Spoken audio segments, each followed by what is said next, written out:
ਸਤਿ ਸ਼੍ਰੀ ਅਕਾਲ। ਤੁਸੀਂ ਦੇਖ ਰਹੇ ਹੋ ਪੰਜਾਬ ਮੇਲ ਯੂਐਸਏ ਟੀਵੀ। ਪ੍ਰੋਗਰਾਮ ਹੈ ਪੰਜਾਬ ਅਬਰੋਡ, ਜਿੱਥੇ ਅਸੀਂ ਬੜੇ ਸਾਰੇ ਇਮੀਗ੍ਰੇਸ਼ਨ ਫੈਕਟਸ ਜਿਹੜੇ ਆ ਤੇ ਫਿਗਰ ਜਿਹੜੇ ਆ ਉਹ ਚੈੱਕ ਕਰਦੇ ਆ। ਹਰ ਵਾਰ ਦੀ ਤਰ੍ਹਾਂ ਮੇਰੇ ਨਾਲ ਸਟੂਡੀਓ ਦੇ ਵਿੱਚ ਨੇ ਅਰਵਿੰਦਰ ਜੀ।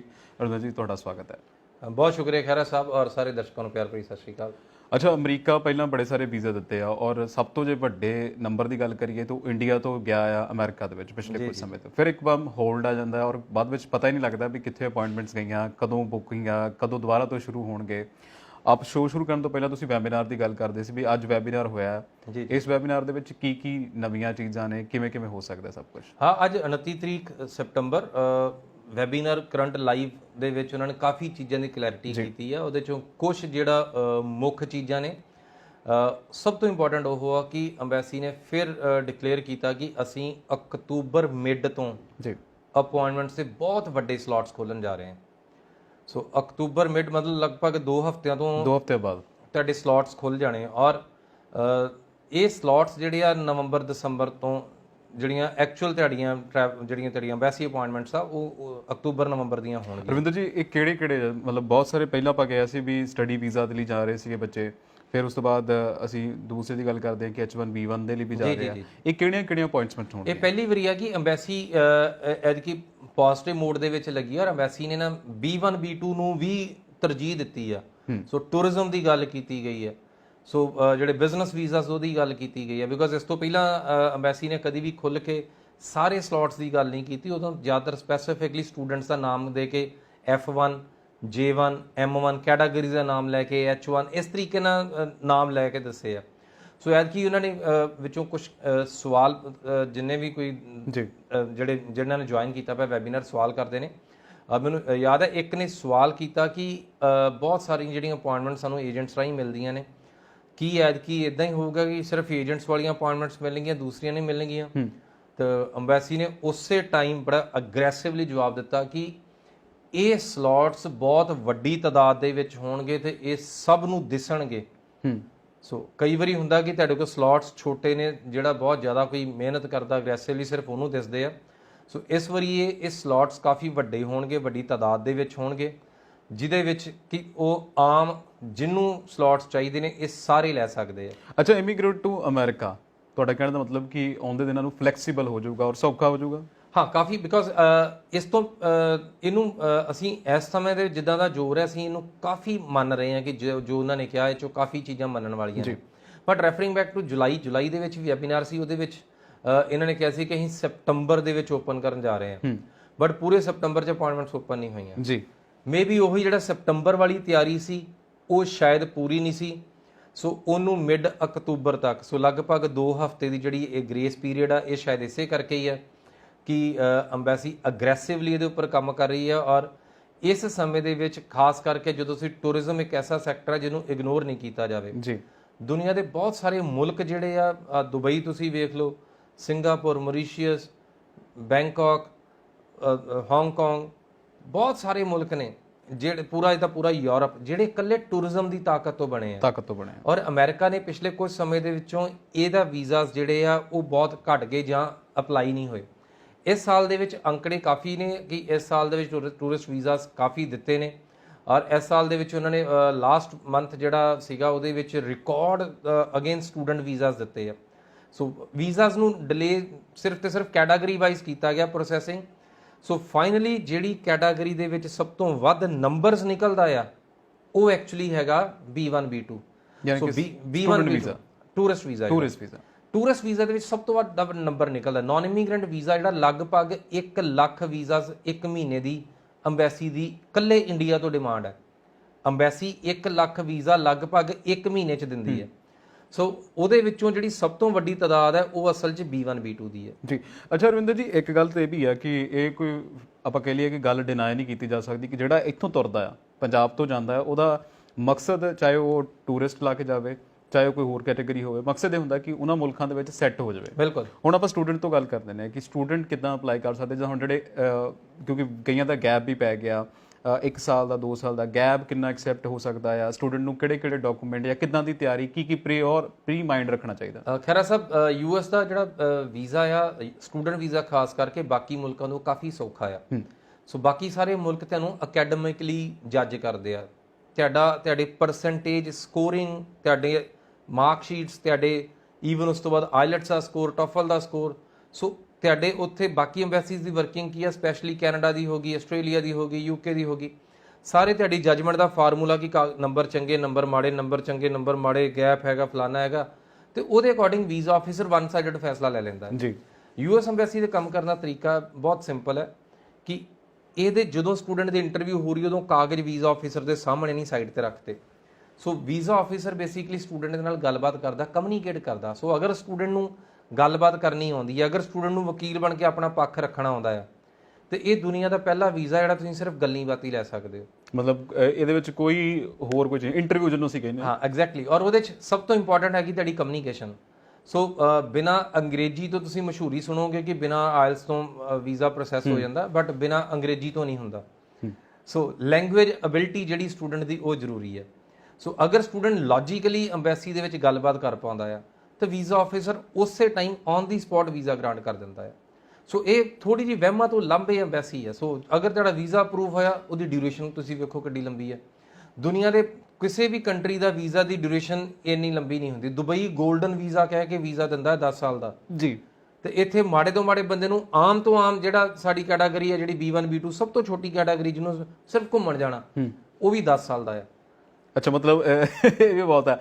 ਅੱਛਾ, ਫਿਰ ਜਿੱਦਾਂ ਹੁਣ ਚਲੋ ਮੈਂ ਆਪਾਂ ਟਰੈਵਲ ਤੇ ਕਰਦੇ ਹਾਂ, ਸਟੂਡੈਂਟ ਦੀ ਗੱਲ ਕਰਦੇ ਹਾਂ, ਕਿਉਂਕਿ ਬਾਕੀ ਮੁਲਕ ਜਿਹੜਾ ਸਟੂਡੈਂਟ ਜਾਂਦਾ ਉਹਨੂੰ ਫਿਰ ਵਰਕਿੰਗ ਆਰ ਵੀ ਦਿੰਦਾ ਆ, ਫਿਰ ਸਟੱਡੀ ਪੂਰੇ ਹੋਣ ਤੋਂ ਬਾਅਦ ਉਹਦੇ 3 ਸਾਲ ਦਾ ਵਰਕ ਪਰਮਿਟ ਲੱਗਦਾ ਜਾਂ 2 ਸਾਲ ਦਾ ਵਰਕ ਪਰਮਿਟ ਲੱਗਦਾ। ਅਮਰੀਕਾ ਦਾ ਵੀ ਕੋਈ ਇਦਾਂ ਦਾ ਰੂਲ ਹੈ? ਬੇਸਿਕਲੀ ਇੱਥੇ ਅਗਰ ਤੁਸੀਂ ਮਾਸਟਰਸ ਲਈ ਜਾ ਰਹੇ ਹੋ, ਚਾਹੇ ਤੁਹਾਡੀ ਐਜੂਕੇਸ਼ਨ 2 ਸਾਲ ਦੀ ਆ, ਬੈਚਲਰਸ ਜਾ ਰਹੇ, ਬੈਚਲਰ 4 ਸਾਲ ਦੀ ਆ। ਸੋ ਐਜੂਕੇਸ਼ਨ ਚਾਹੇ ਤੁਹਾਡੀ 2 ਸਾਲ ਦੀ, 4 ਸਾਲ ਦੀ, ਤੁਹਾਨੂੰ ਵੀਜ਼ਾ ਸ਼ੁਰੂ ਜੀ 5 ਸਾਲ ਦਾ ਮਿਲ ਜਾਂਦਾ ਹੈ। ਸੋ ਅਗੇਨ ਵਹਿਮ ਨਹੀਂ। ਸੋ ਵੀਜ਼ਾ ਦੀ ਡਿਊਰੇਸ਼ਨ ਪਹਿਲਾਂ ਵੱਧ। ਉਸ ਤੋਂ ਬਾਅਦ ਜਿਹੜੇ ਪ੍ਰੋਗਰਾਮਸ ਨੇ ਤੁਹਾਡੇ, ਉਹਨਾਂ ਦੇ ਵਿੱਚ OET ਜਾਂ CPT ਜਾਂ OPT ਕਮ ਸੇ ਕਮ ਜਿਹੜੇ ਤੁਹਾਡਾ ਪ੍ਰੋਗਰਾਮ ਆ ਉਹ ਤੁਹਾਨੂੰ ਅਲਾਓ ਕਰਦਾ ਫਰਦਰ ਕੰਮ ਕਰਨ ਲਈ, ਜਿਹਨੂੰ ਤੁਸੀਂ ਵਰਕ ਪਰਮਿਟ ਕਹਿੰਦੇ ਹੋ ਜੀ। ਸੋ ਉਹਦੇ ਚ ਇੱਕ ਤੇ ਤੁਹਾਡੀ ਕਰਿਕੂਲਮ ਪ੍ਰੈਕਟੀਕਲ ਟ੍ਰੇਨਿੰਗ ਆ ਕਿ ਬੇਸਿਕਲੀ ਜਿਸ ਤਰੀਕੇ ਨਾਲ ਇੰਟਰਨ ਹੋ ਕੇ ਸਟੂਡੈਂਟ ਗਾਂ ਦੀ ਗਾਂ ਜੌਬ ਮਾਰਕੀਟ ਦੇ ਵਿੱਚ ਪਹੁੰਚ ਗਿਆ। ਦੂਸਰਾ OPT ਆ, OPT ਦੇ ਸਟੂਡੈਂਟ ਰਿਸਰਚ ਕਰਕੇ ਜੌਬ ਲਈ ਤੇ ਅਗੇਨ ਉਹ ਆਪਣਾ ਵੀਜ਼ਾ ਸਵਿਚ ਕਰੇਗਾ। ਬਾਕੀ ਕੰਟਰੀਜ਼ ਦੇ ਵਿੱਚ ਕੀ ਹੁੰਦਾ ਕਿ ਤੁਹਾਡੇ ਕੋਲ ਜਿਹੜੇ ਫਾਰਮੂਲੇ ਲਿਖੇ ਪਏ ਨੇ ਕਿ ਤੁਸੀਂ ਇੰਨਾ ਪੜ੍ਹਾਈ ਕਰੋ, ਇੰਨਾ ਵਰਕ ਪਰਮਿਟ ਆ, ਇੰਨੀ PR ਹੈ, ਇੰਨਾ ਸਮਾਂ ਹੈ। US ਵਿੱਚ ਥੋੜਾ ਕੈਲਕੂਲੇਟਡ ਨਹੀਂ ਹੈ, ਬਟ ਸਟਿਲ F1 ਤੋਂ ਬਾਅਦ ਤੁਸੀਂ ਆਪਣੀ ਅਗਰ ਡਿਗਰੀ ਕੰਪਲੀਟ ਕੀਤੀ ਹੈ, ਤੁਸੀਂ ਜੌਬ ਲੈਣੀ ਹੈ। ਜੌਬ ਲੈ ਕੇ ਤੁਸੀਂ ਵੀਜ਼ਾ ਦੀ ਕੈਟਾਗਰੀ ਚੇਂਜ ਕਰਨੀ ਹੈ, H1 B1 ਹੋ ਜਾਏਗਾ। ਯੈਸ। ਸੋ ਤੁਸੀਂ ਅਗਰ ਵਰਕਿੰਗ ਵੀਜ਼ਾ ਦੇ ਉੱਪਰ ਆ ਗਏ, ਤੁਸੀਂ ਕੁਝ you work for couple of years, ਤੁਸੀਂ ਗ੍ਰੀਨ ਕਾਰਡ ਲਈ ਐਲੀਜੀਬਲ ਹੋ ਜਾਂਦੇ ਹੋ। ਸੋ US ਦੇ ਵਿੱਚ ਇੱਕ ਹੋਰ ਚੀਜ਼ ਹੈ ਕਿ ਇਹ ਕੁਝ ਸਟੇਟਸ ਦੇ ਅਲੱਗ-ਅਲੱਗ ਰੀਜਨਲ ਲਾਜ਼ ਨੇ। ਸੋ ਜਿਸ ਤਰੀਕੇ ਨਾਲ ਕੈਨੇਡਾ ਦੇ ਵਿੱਚ ਨੇ, ਸੋ ਤੁਹਾਡਾ ਉਹ ਸਮਾਂ ਵੱਧ ਘੱਟ ਹੋ ਸਕਦਾ ਹੈ, ਬਟ ਮੁੱਖ ਦੀ ਗੱਲ ਤੁਸੀਂ ਇਹ ਨਹੀਂ ਵੇਖੋਗੇ ਕਿ US ਤੋਂ ਕੋਈ ਗਿਆ ਜੇ ਮੁੜ ਕੇ ਆ ਗਿਆ ਤੇ ਵਾਪਸ ਆਇਆ ਹੋਵੇ ਜੀ, ਚਾਹੇ ਉਹ ਟਰੈਵਲ ਤੇ ਗਿਆ, ਚਾਹੇ ਟਰੈਵਲ ਤੇ ਵੀ ਤੁਹਾਡੀ ਇੱਛਾ ਹੈ। ਅਗਰ ਤੁਸੀਂ ਆਪਣਾ ਅਸਾਈਲਮ ਦੇ ਕੇਸ ਪਾਉਂਦੇ ਹੋ, ਸੋ US ਬੇਸਿਕਲੀ ਐਸਾ ਮੁਲਕ ਹੈ ਜਿਹੜਾ ਪੂਰੀ ਦੁਨੀਆ ਦਾ ਸਾਂਝਾ ਮੁਲਕ ਹੈ। ਸੋ 100% ਲੋਕ ਇਮੀਗ੍ਰੈਂਟਸ ਨੇ, ਮਾਈਗ੍ਰੈਂਟਸ ਨੇ, ਸਾਰੇ ਲੋਕ ਬਾਹਰੋਂ ਆ ਕੇ ਵਸੇ ਆ। ਸੋ ਜਿਹੜੀ ਇਹ ਮੇਨ ਜਿਹੜਾ DNA ਸਟਰਕਚਰ ਹੈ US ਦੀ ਹੋਂਦ ਹੈ ਜਿਹੜੀ, ਉਹਦੇ ਨਾਲ ਖਿਲਵਾੜ ਨਹੀਂ ਹਾਲੇ ਤੱਕ ਹੋਇਆ। ਸੋ ਇਹ ਮੰਨਿਆ ਜਾਂਦਾ ਕਿ ਜਿਹੜਾ ਆਇਆ ਉਹ ਇਮੀਗ੍ਰੈਂਟ ਹੈ। ਇਸ ਤੋਂ ਪਹਿਲਾਂ ਅਸੀਂ ਜਾਂ ਸਾਡੇ ਪੁਰਖੇ ਉਹ ਐਜ਼ ਏ ਇਮੀਗ੍ਰੈਂਟ ਹੀ ਆਏ ਸੀ। ਅਮਰੀਕਨ ਨੇਟਿਵ ਅਮਰੀਕਨ ਨਹੀਂ ਕੋਈ। ਯੈਸ, ਨੇਟਿਵ ਤਾਂ ਹੈ ਹੀ ਨਹੀਂ। ਸੋ 100% ਮਾਈਗ੍ਰੈਂਟਸ ਨੇ। ਸੋ ਇਸ ਕਰਕੇ ਜਿਹੜੀ ਇਮੀਗ੍ਰੇਸ਼ਨ ਦੀ ਪਾਲਿਸੀ ਹੈ, ਤੁਸੀਂ ਵੇਖੋ ਚਾਹੇ ਕੋਈ ਬਾਰਡਰ ਤੋਂ ਵੜ ਜਾਂਦਾ, ਚਾਹੇ ਕੋਈ ਕਹਿ ਕੇ ਵੜ ਜਾਂਦਾ, ਕੋਈ ਬਿਨਾਂ ਕਹੇ ਵੜ ਜਾਂਦਾ, ਉਹ ਫਿਰ ਉਹਨਾਂ ਨੂੰ ਅਸਾਈਲਮ ਵੀਜ਼ਾ ਵੀ ਮਿਲ ਸਕਦਾ ਤੇ ਉਸ ਤੋਂ ਬਾਅਦ ਸੋ ਤੁਸੀਂ ਉੱਥੋਂ ਅਗਰ ਤੁਸੀਂ ਕਹਿੰਦੇ ਕਿ ਮੈਂ ਨਹੀਂ ਜਾਣਾ ਤਾਂ ਤੁਹਾਨੂੰ ਕੋਈ ਵਾਪਸ ਭੇਜ ਨਹੀਂ ਸਕਦਾ ਅਸਲ 'ਚ। ਸੋ ਫਾਈਨਲ ਡੈਸਟੀਨੇਸ਼ਨ ਤੁਸੀਂ ਅਗਰ ਗੱਲ ਕਰਦੇ ਹੋ ਕਿ ਦੁਨੀਆ ਦਾ ਕੋਈ ਹੈਗਾ ਤਾਂ ਉਹ ਯੈਸ ਡੈਫੀਨਿਟਲੀ USA ਹੈ। ਚਲੋ ਅੱਛਾ, USA ਤੋਂ ਬਾਅਦ ਅੱਜ ਕੱਲ ਆਪਾਂ ਇੱਕ ਨਾ ਹੋਰ ਵੀ ਗੱਲ ਕਰਦੇ ਹਾਂ, ਇੰਗਲੈਂਡ ਬਹੁਤ ਲੋਕੀ ਜਾ ਰਹੇ ਆ, ਪਰ ਹੁਣ ਵੀਜ਼ਾ ਇਦਾਂ ਦੇ ਵੀ ਆ ਰਹੇ ਨੇ ਜਿਵੇਂ ਆਪਾਂ ਕਹਿੰਦੇ ਕਿ ਬਿਨਾਂ ਆਇਲਸ ਤੋਂ ਵੀ ਕਹਿੰਦੇ ਜੀ ਵੀਜ਼ਾ ਲੱਗਦਾ ਹੈ। ਵਾਕਈ ਬਿਨਾਂ ਆਇਲਸ ਤੋਂ ਵੀਜ਼ਾ ਲੱਗਦਾ? ਦੇਖੋ UK ਨੇ ਬਹੁਤ ਅਗਰੈਸਿਵਲੀ ਕੰਮ ਕੀਤਾ। UK ਦੇ ਵਿੱਚ ਜਿਹੜੀ ਬੇਸਿਕ ਚੀਜ਼ ਸਮਝੋਗੇ ਕਿ ਇੱਕਦਮ ਲੋੜ ਕੀ ਪਈ, ਬਿਕੋਜ਼ USA ਪੂਰੀ ਦੁਨੀਆ ਬਣਾਉਣ ਵਾਲਾ ਮੁਲਕ ਆ। ਇਹ ਉਹ ਮੁਲਕ ਆ ਜਿਹਨੇ ਇੱਕਦਮ ਪੂਰੀ ਲਾਈਕ 3/4 ਆਫ ਜਿਹੜੀ ਵਰਲਡ ਦੇ ਉੱਪਰ ਕੰਟਰੀਜ਼ ਉੱਪਰ ਰਾਜ ਕੀਤਾ ਹੋਇਆ, ਔਰ ਉਸ ਤੋਂ ਬਾਅਦ ਇੱਕ ਕਰਕੇ ਲਿਬਰੇਟ ਕੀਤੇ। ਸੋ ਬਹੁਤ ਸਾਰੇ ਮੁਲਕਾਂ ਦੀ ਹੋਂਦ ਇਹਦੇ ਕਰਕੇ ਆ। ਸੋ ਜਦੋਂ ਮੁਲਕ ਆਜ਼ਾਦ ਹੋਏ ਉਦੋਂ ਇਸ ਫਾਰਮੂਲੇ ਤੇ ਆਜ਼ਾਦ ਹੋਏ। ਕਈ ਪੂਰਨ ਸਵਰਾਜ ਦੇ ਹਿਸਾਬ ਨਾਲ ਜਿੱਦਾਂ ਅਸੀਂ ਫਾਈਟ ਕੀਤੀ, ਅਖੀਰਲੀ ਫਰੀडम ਫਾਈਟ ਜਿਹੜੀ ਆ ਉਹ ਸਾਡੀ ਪੂਰੇ ਅਧਿਕਾਰ ਦੀ ਸੀ। ਸੋ ਕੋਈ ਕੰਟਰੀਜ਼ ਜਿੱਦਾਂ ਆਸਟ੍ਰੇਲੀਆ ਹੋ ਗਿਆ, ਨਿਊਜ਼ੀਲੈਂਡ ਹੋ ਗਿਆ, ਕੈਨੇਡਾ ਹੋ ਗਿਆ, ਇਹ ਅੱਜ ਵੀ ਕੁਈਨ ਦੇ ਝੰਡੇ ਥੱਲੇ ਹੀ ਆ ਜੀ। ਸੋ ਪੂਰੀ ਦੁਨੀਆ ਬਣਾਉਣ ਵਾਲਾ ਮੁਲਕ ਹੈ। ਸੋ ਇਹਨਾਂ ਨੇ ਸ਼ੁਰੂ ਤੋਂ ਲਾਅ ਇਦਾਂ ਦੇ ਰੱਖੇ ਕਿ ਹਰੇਕ ਨੇ ਸੋਚਿਆ ਕਿ ਇੰਗਲੈਂਡ ਵਲੈਤ ਜਾਣਾ ਪਹਿਲਾ ਮੁਲਕ ਸੀਗਾ ਪਰ ਪੱਕੇ ਹੋਣ ਨੂੰ ਅਖੀਰਲਾ ਮੁਲਕ ਸੀ। ਬਟ ਜਦੋਂ ਦਾ ਬ੍ਰੈਗਜ਼ਿਟ ਹੋਇਆ, ਬ੍ਰੈਗਜ਼ਿਟ ਬੇਸਿਕਲੀ ਕੀ ਆ ਕਿ ਵਾਈਟ ਸਕਿਨ ਬ੍ਰਦਰਹੁੱਡ ਸੀ ਜੀ, ਕਿ ਪੂਰੇ ਤੁਹਾਡੇ ਯੂਰਪ ਦੇ ਨਾਲ ਸਾਂਝ। ਜਦੋਂ ਯੂਰਪ ਦੀ ਸਾਂਝ ਟੁੱਟੀ ਉਦੋਂ man power, employment, local HR, local jobs ਇੱਕਦਮ ਖਾਲੀ ਹੋ ਗਈਆਂ। ਸੋ ਉਦੋਂ ਲੋਕਲ ਲੋਕ ਨਹੀਂ ਰਹੇ, ਪੂਰੇ ਯੂਰਪ ਨੂੰ on arrival visa C England the. So England UK ਦੇ ਵਿੱਚ ਜਦੋਂ ਮੈਨ ਪਾਵਰ ਘਟ ਗਈ ਉਦੋਂ ਆਬਵੀਅਸਲੀ ਜ਼ਰੂਰਤ ਬਣ ਗਈ ਉਹਨਾਂ ਦੀ ਕਿ ਹੁਣ ਸਾਨੂੰ ਦੂਸਰੇ ਪਾਸੇ ਲੋਕ ਚਾਹੀਦੇ ਆ। ਸੋ ਯੈਸ, ਫਿਰ ਸਾਊਥ ਏਸ਼ੀਆ ਦਾ ਨਾਮ ਆਇਆ, ਫਿਰ ਇੰਡੀਆ ਦਾ ਨਾਮ ਆਇਆ। ਅੱਛਾ, ਵਰਕ ਪਰਮਿਟ ਵੀ ਕਹਿੰਦੇ ਆ, ਕਿਉਂਕਿ ਵੀ ਕਹਿੰਦੇ ਵੀ ਜੇ ਤੁਸੀਂ ਅੱਜ ਕੱਲ ਸਟੱਡੀ ਕਰ ਲੈਣੇ ਤਾਂ 5 ਸਾਲ 6-7 ਸਾਲ ਦਾ ਵਰਕ ਪਰਮਿਟ ਮਿਲਦਾ। ਹਾਂ, UK ਦੀਆਂ ਜਿਹੜੀਆਂ ਇਸ ਟਾਈਮ ਇਮੀਗ੍ਰੇਸ਼ਨ ਦੀਆਂ ਜ਼ਰੂਰਤਾਂ ਰਾਤੋਂ ਰਾਤ ਇਨਕਰੀਜ਼ ਹੋਈਆਂ, ਜਿਹਦਾ ਕਰਕੇ ਸਟੂਡੈਂਟਸ ਸਭ ਤੋਂ ਪਹਿਲੀ ਕੈਟਾਗਰੀ ਆ। ਸੋ ਅੱਜ ਅਗਰ ਸਟੂਡੈਂਟ ਨੇ +2 ਕੀਤੀ ਹੈ ਔਰ ਅਗਰ ਉਹਦੇ ਕੋਲ ਪੰਜਾਬ ਤੋਂ 80% ਨੰਬਰ ਨੇ ਉਹਦੇ ਚ 12th ਦੇ ਵਿੱਚ ਇੰਗਲਿਸ਼ ਦੇ ਵਿੱਚ, ਉਹ ਇਹੋ ਜਿਹੇ ਬੱਚੇ ਬਿਨਾਂ IELTS ਤੋਂ ਜਾ ਸਕਦੇ ਆ। ਸੋ ਸੇਮ ਅਗਰ ਸਟੂਡੈਂਟਸ ਦੇ ਕੋਲ 5.5 ਬੈਂਡ ਈਚ ਆ ਤਾਂ ਬੱਚੇ ਐਲੀਜੀਬਲ ਨੇ। ਸੋ ਗ੍ਰੈਜੂਏਟਸ ਨੇ 65% ਜਿਹੜੇ ਜਿਨ੍ਹਾਂ ਕੋਲ ਮਾਰਕਸ ਨੇ ਉਹ ਬੱਚੇ ਐਲੀਜੀਬਲ ਨੇ ਜੀ।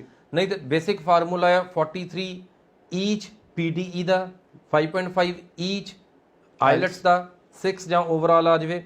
ਔਰ ਇਸ ਤੋਂ ਇਲਾਵਾ ਤੁਹਾਡੇ ਕੋਲ ਯੂਨੀਵਰਸਿਟੀ, ਪਬਲਿਕ ਯੂਨੀਵਰਸਿਟੀਜ਼ ਨੇ, ਤੁਸੀਂ ਜਿਹੜੀਆਂ ਐਡਮਿਸ਼ਨਸ ਨੇ ਸਿਰਫ ਸਰਕਾਰੀ ਯੂਨੀਵਰਸਿਟੀਜ਼ ਦੇ ਵਿੱਚ ਨੇ।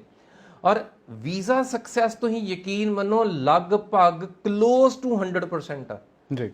ਸੋ ਅਗਰ ਬੱਚੇ ਨੂੰ ਐਡਮਿਸ਼ਨ ਮਿਲ ਜਾਂਦੀ ਹੈ, ਚੱਜ ਨਾਲ ਬੱਚਾ ਯੂਨੀਵਰਸਿਟੀ ਪੈ ਗਿਆ, ਤੁਸੀਂ ਸ਼ਰਤਾਂ ਪੂਰੀਆਂ ਕਰੋ, ਰਿਫਿਊਜ਼ਲ ਦੇ ਬਹੁਤ ਘੱਟ ਚਾਂਸ ਨੇ। ਔਰ ਇਸ ਤੋਂ ਬਾਅਦ ਤੁਸੀਂ ਚਾਹੇ ਗ੍ਰੈਜੂਏਸ਼ਨ ਕੀਤੀ ਹੈ, ਤੁਹਾਡੀ ਸਿਰਫ 1 ਸਾਲ ਦੀ ਪੜ੍ਹਾਈ ਹੈ ਔਰ ਉਸ ਤੋਂ ਬਾਅਦ 2 ਸਾਲ ਦਾ ਵਰਕ ਪਰਮਿਟ ਆ। ਪੂਰੀ ਦੁਨੀਆ ਦੇ ਵਿੱਚ ਘੱਟ ਪੜ੍ਹਾਈ ਦੇ ਨਾਲ ਐਡਾ ਲੰਬਾ ਵਰਕ ਪਰਮਿਟ ਕਿਤੇ ਨਹੀਂ ਹੈ। ਔਰ ਔਨ ਟਾਪ ਆਫ ਦੈਟ ਪਿਛਲੇ ਸਾਲ ਨਵਾਂ ਕਾਨੂੰਨ ਆਇਆ, 1 ਜਨਵਰੀ 2021 ਨੂੰ ਪੁਆਇੰਟ ਬੇਸਡ ਇਮੀਗ੍ਰੇਸ਼ਨ ਦਾ ਕਾਨੂੰਨ ਆ ਗਿਆ, ਜਿਹਦੇ ਤਹਿਤ ਕਿ ਹੁਣ ਸਟੂਡੈਂਟ ਨੂੰ 70 ਪੁਆਇੰਟ ਚਾਹੀਦੇ ਆ ਅਗਰ ਉਹ 25,600 ਪਾਉਂਡ ਸਾਲ ਦੀ ਇਨਕਮ ਦੇ ਬਣਾ ਲੈਂਦਾ ਆ ਕੰਮ ਤੋਂ, ਪੜ੍ਹਾਈ ਤੋਂ ਬਾਅਦ ਕੰਮ ਕੀਤਾ ਜੀ, ਕੰਮ ਤੋਂ 25,600 ਪਾਉਂਡ, 500 ਪਾਉਂਡ ਲਗਭਗ ਹਫਤੇ ਦਾ ਜੀ, ਜਿਹੜਾ ਕਿ ਹਰ ਕੋਈ ਬੰਦਾ ਕਮਾਉਂਦਾ ਉੱਥੇ। ਸੋ ਅਗਰ ਤੁਸੀਂ ਇੰਨੀ ਆਮਦਨ ਕਮਾ ਲੈਂਦੇ ਹੋ, ਤੁਹਾਡੀ PR ਪੋਸੀਬਲ ਹੈ, ਜੌਬ ਬੇਸਡ PR ਹੈ। ਸੋ ਇਹ ਹੁਣ ਐਡਾ ਸੌਖਾ ਲੱਗਦਾ, ਪਹਿਲਾਂ ਜਿਹੜਾ ਕਿ ਦੁਨੀਆ ਦਾ ਸਭ ਤੋਂ ਔਖਾ ਕੰਮ ਲੱਗਦਾ ਸੀ ਜੀ।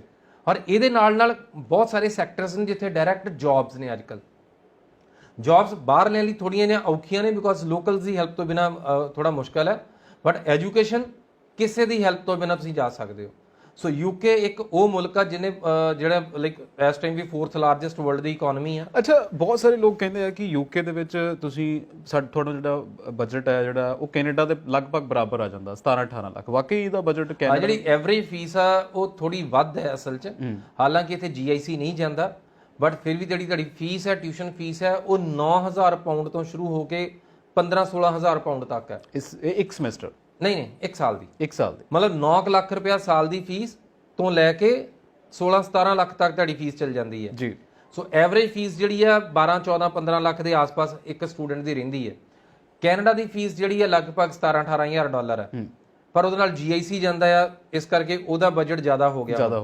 UK ਦਾ ਤੁਹਾਡਾ ਬਜਟ ਘੱਟ ਰਹਿੰਦਾ ਆ ਕਿਉਂਕਿ ਉੱਥੇ ਤੁਸੀਂ 100% ਫੀਸ ਦੇ ਕੇ ਜਾਣੀ ਹੈ, ਇੱਥੇ ਤੁਸੀਂ ਸਾਰੇ ਸਾਲ ਦੀ ਫੀਸ ਇਕੱਠੀ ਨਹੀਂ ਦੇ ਕੇ ਜਾਣੀ UK ਦੇ ਵਿੱਚ। ਹਾਂ, UK ਤੁਸੀਂ 5,000 ਪਾਉਂਡ ਦੇ ਕੇ, 7,000 ਪਾਉਂਡ ਦੇ ਕੇ, ਤੁਸੀਂ ਇੱਕ ਯੂਨੀਵਰਸਿਟੀ ਰਿਕੁਆਇਰਮੈਂਟ ਆ 2-2,000 ਪਾਉਂਡ ਦੇ ਕੇ ਯੂਨੀਵਰਸਿਟੀਜ਼ ਲੈ ਰਹੀਆਂ ਨੇ। ਹਾਂ, ਮੈਂ ਕਈ ਬੱਚੇ 2-2 ਲੱਖ ਚ ਵੀ ਗਏ ਨੇ। ਯਾਰਕ ਯੂਨੀਵਰਸਿਟੀ ਜਿਹੜੀ ਆ ਉਹ 2000 ਚ।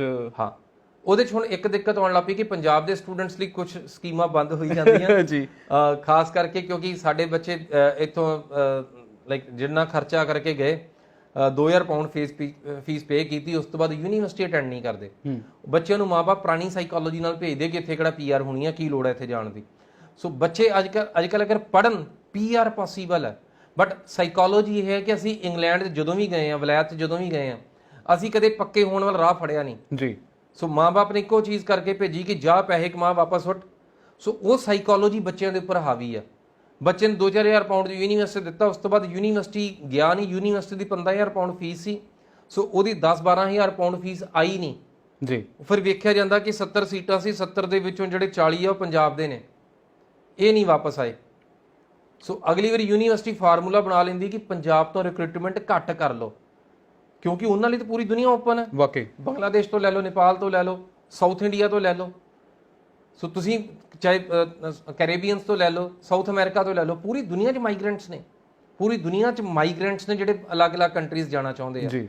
ਸੋ ਉਹ ਜਿਹੜੀ ਜਨਰੇਸ਼ਨ, ਜਿਹੜੇ ਸਟੂਡੈਂਟਸ ਇਹ ਸੋਚ ਕੇ ਇੰਗਲੈਂਡ ਜਾਂਦੇ ਆ ਕਿ ਅਸੀਂ ਯੂਨੀਵਰਸਿਟੀ ਨਹੀਂ ਪੜ੍ਹਨਾ, ਉਹ ਆਉਣ ਵਾਲੇ ਬੱਚਿਆਂ ਦਾ ਭਵਿੱਖ ਖਰਾਬ ਕਰ ਰਹੇ, ਆਪਣਾ ਤਾਂ ਕਰ ਹੀ ਰਹੇ ਆ, ਬਾਕੀਆਂ ਦਾ ਵੀ। ਬਿਕੋਜ਼ ਹੁਣ ਸਮਾਂ ਇਦਾਂ ਦਾ ਕਿ ਤੁਸੀਂ ਜਾ ਕੇ ਸਟਰਕ ਹੋ ਜਾਓ, ਪਿੱਛੇ ਕੋਈ ਫੈਮਿਲੀ ਨਹੀਂ, ਜ਼ਰੂਰਤਾਂ ਆ, ਤੁਸੀਂ ਹੁਣ ਪੁਰਾਣੇ ਤਰੀਕੇ ਨਾਲ ਸੋਚੋ ਵੀ 10-15 ਸਾਲ ਲਾ ਕੇ ਤੇ ਫਿਰ ਮੁੜਨਾ ਆ ਕੇ ਵਿਆਹ ਕਰ ਲਓ, ਪੈਸੇ ਕਮਾ ਕੇ 10-20 ਲੱਖ ਰੁਪਇਆ ਲਿਆ ਕੇ, ਤੇ ਉਹ ਕਿੰਨੀ ਕੁ ਦੇਰ ਚੱਲੂਗਾ ਵਾਕਈ। ਸੋ ਸਟੂਡੈਂਟਸ ਨੂੰ ਨਵੇਂ ਤਰੀਕੇ ਨਾਲ ਸੋਚਣਾ ਅੱਜ ਕਿ ਤੁਸੀਂ ਅੱਜ ਜਾਓ, ਉੱਥੇ ਜਾ ਕੇ ਸੈੱਟ ਹੋਵੋ, PR ਲਓ ਔਰ ਤੁਹਾਡਾ ਆਉਣ ਜਾਣ ਬਣਿਆ ਰਵੇ। ਸਟੂਡੈਂਟ ਹੋ, ਜਦ ਤੱਕ ਤੁਸੀਂ ਸਟੂਡੈਂਟ ਹੋ ਤਦ ਤੱਕ ਤੁਸੀਂ ਆਉਂਦੇ ਜਾਂਦੇ ਰਹਿੰਦੇ ਹੋ।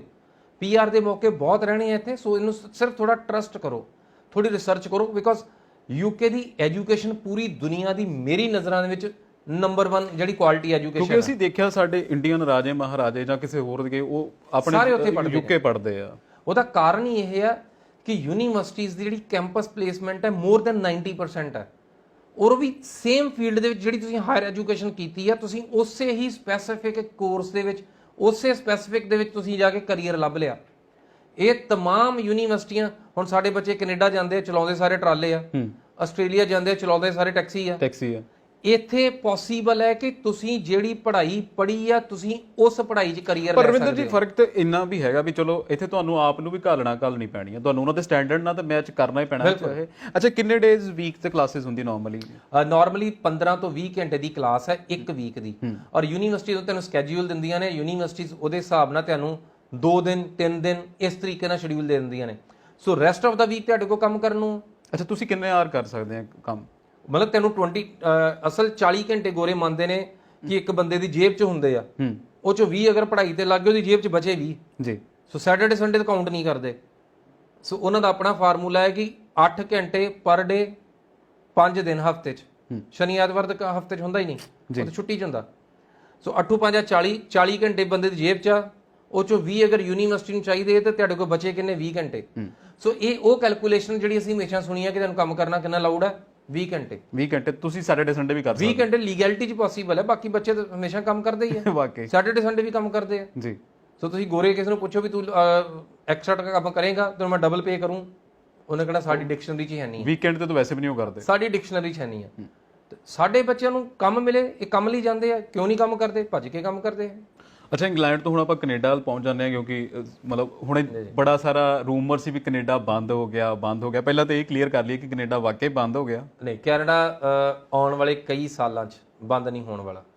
ਕੈਨੇਡਾ ਜਿਸ ਤਰੀਕੇ ਨਾਲ ਗਰੋ ਅਪ ਹੋਇਆ, ਕੈਨੇਡਾ ਦੀ ਜਿਹੜੀ ਮੈਂ ਹਮੇਸ਼ਾ ਗੱਲ ਕਰਦਾ ਹੁੰਦਾ ਕਿ DNA ਆ ਕਿਸੇ ਮੁਲਕ ਦਾ, ਚਾਹੇ ਇਕਨੋਮਿਕ DNA ਆ, ਅਸਲ 'ਚ ਕੈਨੇਡਾ ਦੀ ਜਿਹੜੀ ਜਿਸ ਤਰੀਕੇ ਨਾਲ ਕੈਨੇਡਾ ਗਰੋ ਅਪ ਹੋ ਰਿਹਾ, ਉਹਦੇ 'ਚ ਇਮੀਗ੍ਰੇਸ਼ਨ ਦਾ ਬਹੁਤ ਵੱਡਾ ਹੱਥ ਹੈ ਜੀ। ਲੋਕ ਜਾ ਰਹੇ ਨੇ, ਖਾਲੀ ਥਾਂ ਭਰ ਰਹੇ ਨੇ। ਦੁਬਈ ਖਾਲੀ ਜਗ੍ਹਾ ਸੀ, ਲੋਕ ਗਏ ਦੁਬਈ, ਵਸਿਆ, ਫਾਇਦਾ ਦੁਬਈ ਨੂੰ। ਸੋ ਕੈਨੇਡਾ ਫਰਟਾਈਲ ਲੈਂਡ ਆ, ਦੁਬਈ ਡੈਜ਼ਰਟ ਹੈ ਹਲੇ। ਸੋ ਕੈਨੇਡਾ ਉਹ ਫਰਟਾਈਲ ਲੈਂਡ ਆ ਕਿ ਜਿੰਨੀ ਲੋਕ ਆਕੂਪਾਈ ਕਰਨਗੇ ਉਨੀ ਪ੍ਰੋਸਪੈਰਿਟੀ ਆ। ਸੋ ਕੈਨੇਡਾ ਦਾ ਫਾਰਮੂਲਾ ਬਹੁਤ ਜ਼ਬਰਦਸਤ ਹੈ ਕਿ ਜਿੰਨੇ ਲੋਕ ਆਉਣਗੇ, ਜਿੰਨੇ ਵਸਣਗੇ, ਉਨੇ ਰਿਸੋਰਸਸ ਗਰੋ ਹੋਣਗੇ। ਹਾਲੇ ਸਭ ਕੁਝ ਅਨਯੂਟਿਲਾਈਜ਼ਡ ਪਿਆ ਆ। ਸੋ ਕੈਨੇਡਾ ਦੀ ਇਮੀਗ੍ਰੇਸ਼ਨ ਜ਼ਰੂਰਤਾਂ ਤਾਂ ਨਹੀਂ ਖਤਮ ਹੋਣ ਵਾਲੀਆਂ। ਹਾਂ, ਕੋਈ ਹੋਰ ਰੌਲਾ ਪੈ ਜਾਵੇ, ਕੋਈ ਜਿਹੜਾ ਸੋਸ਼ਲ ਇਨਇਕੁਐਲਿਟੀ ਹੋ ਜੇ ਕਿਸੇ ਸਮੇਂ ਦੇ ਉੱਪਰ, ਕਿ ਕਿਸੇ ਟਾਈਮ ਤੁਹਾਨੂੰ ਲੱਗੇ ਵੀ ਸ਼ਾਇਦ ਪੰਜਾਬੀਆਂ ਲਈ ਵੀਜ਼ਾ ਔਨ ਅਰਾਈਵਲ ਹੋਣ ਵਾਲਾ ਸਮਾਂ ਆ ਗਿਆ ਆ। ਸੋ ਕੋਈ ਸੋਸ਼ਲ ਇਨਇਕੁਐਲਿਟੀ ਫਿਊਚਰ 'ਚ ਕਿਤੇ ਆਵੇ ਤੇ ਉਦੋਂ ਕੁਝ ਬ੍ਰੇਕਾਂ ਲੱਗ ਸਕਦੀਆਂ ਨੇ। ਅਦਰਵਾਈਜ਼ ਜਿਸ ਤਰੀਕੇ ਨਾਲ ਇਮੀਗ੍ਰੇਸ਼ਨ ਦੀ ਜ਼ਰੂਰਤਾਂ ਨਹੀਂ ਖਤਮ ਹੋਣ ਵਾਲੀਆਂ ਕੈਨੇਡਾ ਦੀਆਂ, ਉਹ ਲਗਾਤਾਰ ਗਰੋ ਹੁੰਦੀਆਂ ਰਹਿਣਗੀਆਂ। ਅਰਵਿੰਦਰ ਜੀ, ਸਟੂਡੈਂਟਸ ਦੇ ਬਹੁਤ ਸਾਰੇ ਵੀਜ਼ਾ ਰਿਫਿਊਜ਼ ਹੋਏ ਆ। ਮਤਲਬ ਇਦਾਂ ਦੇ ਸਟੂਡੈਂਟ ਜਿਹੜੇ ਜੈਨੂਇਨ ਸਟੂਡੈਂਟ ਵੀ ਸੀਗੇ, ਜਿਨ੍ਹਾਂ ਨੇ ਵਾਕਈ ਮਤਲਬ ਉੱਥੇ ਸਟੱਡੀ ਲਈ ਵੀ ਜਾਂਦੇ ਆ, ਬੜਾ ਜੈਨੂਇਨ ਪ੍ਰੋਫਾਈਲ ਸੀਗਾ।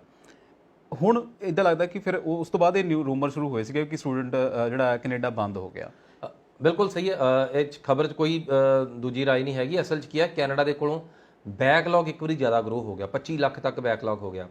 ਉਹਦੇ 'ਚ ਸਟੂਡੈਂਟਸ ਇੱਕ ਵਾਰੀ ਸਫਰ ਹੋਏ ਕਿ ਕੈਨੇਡਾ ਨੂੰ ਨਵੇਂ ਹਥਿਆਰ ਡਿਵੈਲਪ ਕਰਨੇ ਪਏ, ਕੈਨੇਡਾ ਨੂੰ ਨਵੇਂ ਜਿਹੜੇ ਸੌਫਟਵੇਅਰ ਆਪਣੇ ਨਵੇਂ ਡਿਵੈਲਪ ਕਰਨੇ ਪਏ। ਕੈਨੇਡਾ ਨੇ ਇੱਥੋਂ ਤੱਕ ਕਿ ਪ੍ਰੋਸੈਸਿੰਗ ਲਈ ਇੱਕ ਜਿਹੜਾ ਪੋਰਟਲ ਸੀ ਉਹ ਵੀ ਨਵਾਂ ਡਿਵੈਲਪ ਕਰ ਲਿਆ, ਨਵਾਂ ਪੋਰਟਲ ਬਣਾ ਲਿਆ। ਸੋ 2 ਪੋਰਟਲਸ ਨੇ ਹੁਣ ਪੈਰਲਲ ਚੱਲਦੇ ਆ। ਸੋ ਹੌਲੀ ਕਰਨਗੇ ਕਿ ਇਹਨੂੰ ਖਤਮ ਕਰ ਦੇਣਗੇ ਜਦੋਂ ਫੁੱਲੀ ਡਿਵੈਲਪ ਹੋ ਗਿਆ। ਸੋ ਹਾਲੇ ਇਹ ਦੋਨਾਂ ਦਾ ਆਪੋਜ਼ਿਟ ਸਿੰਕਰੋਨਾਈਜੇਸ਼ਨ ਵੀ ਹੈ ਨਹੀਂ ਹੈ ਹਾਲੇ। ਸੋ ਕੈਨੇਡਾ ਦੇ ਵਿੱਚ ਜਦੋਂ ਉਹ ਵਾਲਾ ਸਮਾਂ ਸੀ, ਉਦੋਂ ਸਟੂਡੈਂਟ ਸਫਰ ਕੀਤੇ ਆ। ਬਟ ਇਹ ਕਿਹੜੀ ਸਭ ਤੋਂ ਵੱਡੀ ਚੀਜ਼ ਆ, ਇਹ ਇਕਲੌਤਾ ਮੁਲਕ ਕੈਨੇਡਾ ਆ, ਸਟੂਡੈਂਟ ਇੱਕ ਵਾਰੀ ਰਿਫਿਊਜ਼ ਹੋਇਆ ਹੋਵੇ, 2 ਵਾਰੀ ਰਿਫਿਊਜ਼ ਹੋਇਆ ਹੋਵੇ, ਸਟੂਡੈਂਟ 4 ਵਾਰੀ ਰਿਫਿਊਜ਼ ਹੋਇਆ ਹੋਵੇ, ਇਹ ਬੱਚਾ ਫਿਰ ਦੁਬਾਰਾ ਵੀਜ਼ਾ ਲੈ ਸਕਦਾ ਹੈ ਜੀ। ਕਿਸੇ ਸਮੇਂ 'ਚ ਤੁਸੀਂ ਕਿਸੇ ਚੀਜ਼ ਦਾ ਸ਼ਿਕਾਰ ਹੋ ਗਏ, ਕਿਸੇ ਸਮੇਂ ਐਕਸਟਰਾ ਜਿਹੜੀ ਫਾਈਲਿੰਗ ਸੀ ਉਹਦਾ ਸ਼ਿਕਾਰ ਹੋ ਗਏ। ਬਟ ਕੈਨੇਡਾ ਨੈਗੇਟਿਵ ਨਹੀਂ ਆ। ਕੈਨੇਡਾ ਜਦੋਂ ਆਟੋਮੇਸ਼ਨ ਤੇ ਆਈ ਜਾਂਦਾ ਆ, ਉਦੋਂ ਜਿਹੜੀਆਂ ਇਹ ਐਪਲੀਕੇਸ਼ਨ ਬਹੁਤ ਸੌਖੀਆਂ ਨਿਕਲਦੀਆਂ ਜਾਂਦੀਆਂ। ਕੈਨੇਡਾ ਦਾ ਫਾਰਮੂਲਾ ਸ਼ੁਰੂ ਤੋਂ ਰਿਹਾ 12/6/18, 12 ਪਾਸ, 6 ਬੈਂਡ, 18 ਸਾਲ ਦੀ ਉਮਰ ਜੀ। ਇਹ ਫਾਰਮੂਲਾ ਆ, ਇਹ ਕੈਲਕੂਲੇਸ਼ਨ ਹੈ। ਸੋ ਇਹਨੂੰ ਸੌਫਟਵੇਅਰ ਜਦੋਂ ਆਪਣੀ ਨਜ਼ਰ ਦੇ ਵਿੱਚ ਵੇਖਦਾ ਹੈ ਤਾਂ ਇਹ ਫਾਰਮੂਲਾ ਸਭ ਤੋਂ ਕੁਇਕਲੀ ਚੱਕਿਆ ਜਾਂਦਾ ਹੈ। ਦੂਸਰਾ ਫਾਰਮੂਲਾ ਆ SDS ਨਾਨ SDS, ਸਾਲ ਦੀ ਫੀਸ ਭਰੀ ਆ, GIC ਤਾਰਿਆ ਆ, 6 ਈਚ ਹੈਗੇ ਆ। ਸੋ ਇਹ ਕੈਟਾਗਰੀਜ਼ ਪਹਿਲਾਂ ਲਿਫਟ ਹੁੰਦੀਆਂ ਨੇ ਜੀ। ਜਿਹੜੀਆਂ ਦੂਸਰੀਆਂ ਨਾਨ SDS ਕੈਟਾਗਰੀਜ਼ ਨੇ, ਤੁਸੀਂ PT ਕੀਤੀ ਆ, ਥੋੜੀ ਫੀਸ ਤਾਰੀ ਆ, ਫੰਡਿੰਗ ਜ਼ਿਆਦਾ ਲਾਈ ਆ, ਇਹ ਆਟੋਮੇਸ਼ਨ ਤੇ ਪਿਕ ਨਹੀਂ ਹੁੰਦੀਆਂ। ਇਹ ਐਪਲੀਕੇਸ਼ਨਸ ਆਟੋਮੈਟਿਕਲੀ ਵੀ ਪਿਕ ਹੋ ਜਾਂਦੀਆਂ ਨੇ ਜੀ। ਅਖੀਰ ਤੇ ਵੀਜ਼ਾ ਆਫੀਸਰ ਦੇ ਸਾਹਮਣੇ ਕੰਪਿਊਟਰ ਦਾ ਕੰਮ ਹੈਗਾ ਸੌਰਟਿੰਗ ਕਰਕੇ ਦੇਣਾ। ਸੋ ਕੰਪਿਊਟਰ ਦੇ ਅੱਗੇ ਸੌਰਟਿੰਗ ਹੋ ਜਾਂਦੀ ਹੈ। ਚਿਨੂਕ ਨਾਂ ਦਾ ਸੌਫਟਵੇਅਰ ਹੈ, ਉਹ ਕੰਮ ਕੀ ਕਰਦਾ ਹੈ ਕਿ ਉਹ ਐਪਲੀਕੇਸ਼ਨ ਨੂੰ ਸੌਰਟ ਕਰਕੇ ਤੇ ਵੀਜ਼ਾ ਆਫੀਸਰ ਦੇ ਲਈ ਸੌਖਾ ਬਣਾ ਦਿੰਦਾ ਹੈ। ਸੋ ਤੁਹਾਡੇ ਸਾਹਮਣੇ ਜਿਹੜੀਆਂ ਚੀਜ਼ਾਂ ਸੌਖੇ ਰੂਪ ਚ ਆਈਆਂ, ਤੁਸੀਂ ਉਹਨਾਂ ਨੂੰ ਕੁਇਕਲੀ ਪ੍ਰੋਸੈਸ ਕਰ ਸਕਦੇ ਹੋ। ਸੋ ਇਸ ਕਰਕੇ ਕੈਨੇਡਾ ਦਾ ਜਿਹੜਾ ਪ੍ਰੋਸੈਸਿੰਗ ਟਾਈਮ ਹੁਣ ਕਾਫੀ ਤੇਜ਼ ਹੋ ਗਿਆ। ਕੈਨੇਡਾ ਪਿੱਛੇ ਜੇ ਲਗਭਗ ਸਟੂਡੈਂਟ ਦਾ 6 ਮਹੀਨੇ ਦਾ ਸਮਾਂ ਸੀ, ਫਿਰ ਕਰਾ ਕੇ 3 ਮਹੀਨੇ ਦੇ ਸਮਾਂ ਤੇ ਆਏ, ਫਿਰ ਉਸ ਤੋਂ ਬਾਅਦ 2.5 ਮਹੀਨੇ ਦੇ ਸਮਾਂ ਤੇ ਆਏ। ਹੁਣ ਕੈਨੇਡਾ 1.5 ਮਹੀਨੇ 'ਚ ਸਟੂਡੈਂਟ ਵੀਜ਼ਾ ਪ੍ਰੋਸੈਸ ਕਰਨ ਲੱਗ ਪਿਆ ਜੀ। ਸੋ ਇਹ ਇੱਕ ਉਪਲਬਧੀ ਆ। ਕੈਨੇਡਾ ਨੇ ਆਪਣੀ ਇਮੀਗ੍ਰੇਸ਼ਨ ਦੀਆਂ ਜ਼ਰੂਰਤਾਂ ਮੁਤਾਬਕ ਰਿਕਰੂਟਮੈਂਟ ਭਰਤੀ ਚਾਲੂ ਰੱਖੀ। ਬੈਕਲੌਗ ਇਕੱਠਾ ਹੋ ਗਿਆ ਕਿ ਭਰਤੀ ਸਫਰ ਨਹੀਂ ਹੋਣ ਦੇਣੀ, ਨਹੀਂ ਤਾਂ ਕੋਵਿਡ ਦੇ ਵਿੱਚ ਪੂਰੀ ਦੁਨੀਆ ਨੂੰ ਆਪਣੀ ਜਾਨ ਮਾਲ ਦੀ ਪਈ ਸੀ। ਕੈਨੇਡਾ ਨੇ ਕਿਹਾ ਕਿ ਨਹੀਂ, ਸਟੂਡੈਂਟ ਬੰਦ ਨਹੀਂ ਕਰਨੇ, ਇਹ ਆਉਣ ਦਿਓ। ਵੱਡਾ ਸਰਮਾਇਆ ਆ, ਪੈਸਾ ਆ, HR ਆ, ਯੰਗ ਆ। ਸੋ ਬੇਸਿਕਲੀ ਪੂਰੀ ਦੁਨੀਆ ਦਾ ਇੰਟੈਲੈਕਟ ਤੁਸੀਂ ਇੰਪੋਰਟ ਕਰ ਰਹੇ ਹੋ। ਸੋ ਇਹਦੀ ਬ੍ਰੇਕ ਨਹੀਂ ਲੱਗਣੀ ਚਾਹੀਦੀ, ਬਿਕੋਜ਼ ਇਹਦੇ ਨਾਲ ਕੈਨੇਡਾ ਨੇ ਜਿਹੜੇ ਜਿੱਦਾਂ ਸਾਡੇ 5 ਈਅਰ ਪਲੈਨਿੰਗ ਬੋਰਡ ਹੁੰਦੇ ਸੀ, ਪਲੈਨਿੰਗ ਕਮਿਸ਼ਨ ਕੀਤੇ ਜਿਹੜੇ ਸਾਡੇ, ਉਦਾਂ ਦੀਆਂ ਜਿਹੜੀ ਕੈਲਕੂਲੇਸ਼ਨਸ ਆ ਉਹ ਸਫਰ ਕਰਨਗੀਆਂ। ਸੋ ਉਹ ਕੈਲਕੂਲੇਟਿਵ ਨੇ ਪੂਰਾ ਕਿ ਇੰਨੀ ਇਮੀਗ੍ਰੇਸ਼ਨ ਸਾਨੂੰ ਇੰਨੇ ਰੱਖਣੇ ਆ, ਹਰ ਸਾਲ ਦੇ 4-4.25 ਲੱਖ ਬੰਦਾ ਭਰਤੀ ਕਰਨਾ ਹੀ ਕਰਨਾ ਆ। ਸੋ ਉਹਦੀ ਰਫ਼ਤਾਰ ਨਹੀਂ ਘਟਣੀ ਚਾਹੀਦੀ। ਉਹ ਬੰਦੇ ਆਉਣੇ ਕਿੱਥੋਂ ਆ? ਇਸੇ ਪੂਲ ਚੋਂ ਹੀ ਨਿਕਲਣੇ ਆ ਸਾਰੇ ਜੀ। ਜੇ ਸਟੂਡੈਂਟ ਨੇ PR ਲਈ, ਚਾਹੇ ਕਿਸੇ ਨੇ ਇਮੀਗ੍ਰੈਂਟ ਲਈ, ਚਾਹੇ PNP ਲਈ, ਕਿਸੇ ਨੇ ਐਕਸਪ੍ਰੈਸ ਇਮੀਗ੍ਰੇਸ਼ਨ ਲਈ ਗਿਆ, ਸੋ ਉਹ ਕੋਟਾ ਅਖੀਰ ਉਹੀ ਪੂਰਾ ਹੋ ਰਿਹਾ ਆ। ਇੱਕ ਵੱਡਾ ਸਰਮਾਇਆ ਜੋ ਅਸੀਂ ਕਹਿ ਲਈਏ ਕਿ ਉਹਦੇ ਚੋਂ ਆਉਂਦਾ ਆ ਸਾਰਾ ਆਲਮੋਸਟ 100% ਸਟੂਡੈਂਟ ਜਿਹੜੇ ਅਸੀਂ ਇਮੀਗ੍ਰੇਸ਼ਨ ਦਾ ਕੋਟਾ ਅਗਰ ਉਹਨਾਂ 4.25 ਲੱਖ ਸਾਲ ਦਾ ਭਰਤੀ ਕਰਨਾ ਆ, ਇਹ ਬਾਹਰੋਂ ਕਿਸੇ ਨਾ ਕਿਸੇ ਰੂਪ 'ਚ ਉਹਦਾ ਵੱਡਾ ਹਿੱਸਾ ਸਟੂਡੈਂਟਸ ਵਿੱਚੋਂ ਆਉਂਦਾ ਆ। ਕੁਝ ਐਪਲੀਕੇਸ਼ਨ ਜਿਹੜੀਆਂ ਡਾਇਰੈਕਟ ਇਮੀਗ੍ਰੇਸ਼ਨ ਰਾਹੀਂ ਆਉਂਦੀਆਂ ਨੇ। ਅੱਛਾ, ਇੱਕ ਹੁਣ ਨਾ ਨਵੀਂ ਉੱਡਦੀ ਖਬਰ ਸੀਗੀ ਕਿ ਜਿਹੜਾ ਸਟੂਡੈਂਟ ਵੀਜ਼ਾ ਆ ਉਹਦੇ ਲਈ ਤੁਸੀਂ ਜਿਹੜੀ ਜਨਰਲ ਆਇਲਸ ਆ ਉਹ ਵੀ ਐਕਸੈਪਟੇਬਲ ਆ। ਉਹ ਕਿਹੜੇ ਕਾਲਜਸ ਜਾਂ ਹੈ ਜਾਂ ਨਹੀਂ, ਜਾਂ ਕਰਨੀ ਚਾਹੀਦੀ ਕਿਵੇਂ? ਇਹ ਅਸਲ 'ਚ ਕਦੀ ਵੀ ਨਾਨ ਅਸੈਪਟੇਬਲ ਨਹੀਂ ਸੀ ਫॉर ਸਟੂਡੈਂਟ ਵੀਜ਼ਾ। ਹਾਂ, ਫॉर ਸਟੂਡੈਂਟ ਵੀਜ਼ਾ। ਇਹ ਖੈਰ ਕਈ ਵਾਰੀ ਇਹ ਸਰਫੇਸ ਜਾਂ ਰੀਸਰਫੇਸ ਕਰਦੀ ਹੈ ਚੀਜ਼।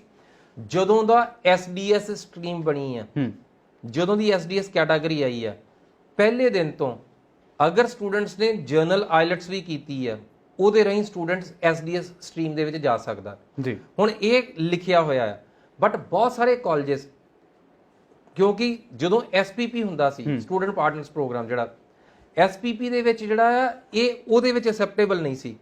SPP ਦੇ ਵਿੱਚ ਤੁਹਾਡੇ ਕੋਲ ਅਕੈਡਮਿਕ ਜਾਂ ਜਰਨਲ ਦਾ ਅਲੱਗ-ਅਲੱਗ ਫਾਰਮੂਲਾ ਹੁੰਦਾ ਸੀ। ਸੋ ਉਦੋਂ ਤੋਂ ਹੀ ਇਹ ਸਭ ਦੇ ਜਿਹੜੇ ਕਾਲਜਸ ਆ ਉਹ ਆਪਣੇ ਆਪ ਨੂੰ ਇੱਥੋਂ ਤੱਕ ਨਹੀਂ ਲੈ ਕੇ ਆਏ। ਸੋ ਕਾਲਜਸ ਪੁਰਾਣੇ ਤਰੀਕੇ ਨਾਲ ਕੰਮ ਕਰਦੇ ਰਹੇ। ਸੋ SDS ਦੇ ਵਿੱਚ ਇਸ ਕਰਕੇ ਜਿਹੜੀ ਜਰਨਲ ਆਇਲਟਸ ਆ ਉਹਨੂੰ ਅਸੈਪਟ ਨਹੀਂ ਕਰਦੇ ਰਹੇ। ਹੁਣ ਜਿੱਥੋਂ ਕਾਲਜਸ ਅਵੇਅਰ ਹੋਈ ਜਾਂਦੇ ਆ, ਉਹ ਇਹਨੂੰ ਅਸੈਪਟ ਕਰਨ ਲੱਗ ਪਏ ਆ। ਸੋ ਬਾਕੀ ਹਾਲੇ ਵੀ ਕੁਝ ਕਾਲਜਸ ਹੈਗੇ ਆ, ਤੁਸੀਂ ਉਹਨਾਂ ਨੂੰ ਕਹੋ ਕਿ ਮੇਰੇ ਕੋਲ ਜਰਨਲ ਅਕੈਡਮਿਕਸ, ਉਹ ਕਹਿਣਗੇ ਨਾ ਜੀ ਨਾ, ਸਾਨੂੰ ਤਾਂ ਅਕੈਡਮਿਕ ਹੀ ਚਾਹੀਦੀ ਹੈ, ਜਰਨਲ ਨਹੀਂ ਚਾਹੀਦੀ। ਫੁੱਟਾ ਤਾਂ ਉਹੀ ਅੰਗਰੇਜ਼ੀ ਮਾਪਣ ਦਾ। ਵਾਕਈ ਸੋ ਜਰਨਲ ਹੈ ਜਾਂ ਅਕੈਡਮਿਕ ਹੈ। ਸੋ ਅਲਟੀਮੇਟਲੀ ਜਿਹੜੀ ਕੈਨੇਡੀਅਨ ਜਿਹੜਾ IRCC ਆ, ਉਹਨੇ ਸ਼ੁਰੂ ਤੋਂ ਮਾਨਤਾ ਦਿੱਤੀ ਹੋਈ ਹੈ ਕਿ ਤੁਸੀਂ ਚਾਹੇ ਜਰਨਲ ਕੀਤਾ ਚਾਹੇ ਅਕੈਡਮਿਕ ਕੀਤਾ, ਦੋਨੋਂ ਹੀ ਅਸੈਪਟੇਬਲ ਨੇ। ਸੋ ਇਹਦੇ 'ਚ ਕੋਈ ਵੀ ਕੈਟਾਗਰੀ ਵਾਈਜ਼ ਪ੍ਰੋਬਲਮ ਨਹੀਂ ਹੈਗੀ। ਤੁਹਾਨੂੰ ਐਡਮਿਸ਼ਨ ਟਾਈਮ ਕੋਈ ਦਿੱਕਤ ਆ ਸਕਦੀ ਹੈ, ਕਿਉਂਕਿ ਕਾਲਜ ਤੁਹਾਨੂੰ ਤੁਸੀਂ ਐਡਮਿਸ਼ਨ ਪਾਓ ਤੇ ਕਾਲਜ ਇਹ ਕਹਿ ਦੇਵੇ ਕਿ ਨਹੀਂ ਜੀ ਇਹ ਤੁਹਾਡਾ ਜਰਨਲ ਆ, ਅਸੀਂ ਅਸੈਪਟ ਨਹੀਂ ਕਰਨਾ। ਉਂਝ SDS ਦੇ ਵਿੱਚ ਅਸੈਪਟੇਬਲ ਹੈ ਜੀ। ਵਾਕਈ ਕਾਲਜ ਤੁਹਾਨੂੰ ਮਨਾ ਕਰ ਸਕਦਾ, ਫਿਰ ਤੁਸੀਂ ਚੈੱਕ ਕਰ ਲੈਣਾ ਕਿ ਕਿਹੜੇ ਕਾਲਜ ਜਿਹੜੇ ਉਹ ਐਕਸੈਪਟ ਕਰਦੇ। ਜੀ ਬਿਲਕੁਲ। ਫਿਲਹਾਲ ਉਮੀਦ ਹੈ ਕਿ ਤੁਹਾਡੇ ਜਿਹੜੇ ਸਵਾਲ ਹੈ, ਕਈ ਸਵਾਲ ਜਿਹੜੇ ਉਹ ਹੱਲ ਹੋ ਜਾਣਗੇ ਹੋਣਗੇ, ਪਰ ਜੇਕਰ ਨਹੀਂ ਕੋਈ ਹੁੰਦਾ ਤਾਂ ਤੁਸੀਂ ਕਮੈਂਟ ਕਰ ਸਕਦੇ ਹੋ ਸਾਨੂੰ। ਰਵਿੰਦਰ ਜੀ, ਤੁਹਾਡਾ ਬਹੁਤ ਬਹੁਤ ਧੰਨਵਾਦ ਸਾਡੇ ਨਾਲ ਗੱਲਬਾਤ ਕਰਨ ਦੇ ਲਈ। ਸ਼ੁਕਰੀਆ। ਸਤਿ ਸ਼੍ਰੀ ਅਕਾਲ।